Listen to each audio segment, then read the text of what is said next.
The last thing on my mind was he was behind the car. I hear noise, I hear screaming. It all broke loose then. I mean, our neighbors come running out. But I couldn't figure out what was really going on. And we're just going, I mean, we're just in shock. We're like, how did this happen? What just happened here? He'd worked on Jake for hours, you know, and I could tell he was, and the nurses were trying to figure out a way to say it. One of my dearest friends that lived there, she was, as we were walking out, she was walking in, and she just said, "How is Jake?" And I just said, he didn't make it. And I just looked at her, you know, I couldn't, at that moment, you can't process really what all is going on. The first year and a half, 2 years, it was rough. You know, it's raw. I mean, there were nights when Drew would just cry out for him, and there's nothing that prepares you for that. It was such a hurt and such a heartache that there was nothing in the world that would help it but God alone. No one really knows how much we miss you, Jay. I can see why people go to drugs or alcohol or even take their own life. Because if there is no hope of heaven, what's the point? It's just all pain.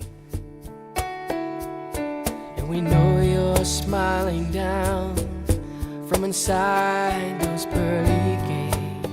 When you don't know if you're going to make it through the next 10 minutes, much less think of a lifetime without your son, it totally awakened what God's promises were for me.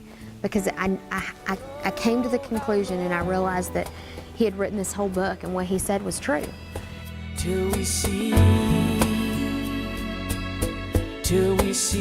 our son. We asked God not to waste the pain and that people would be touched through this.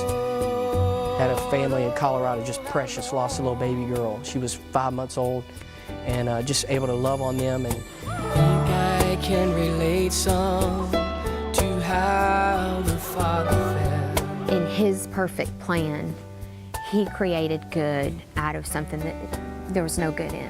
The emptiness and Daddy feels when a son has left his side.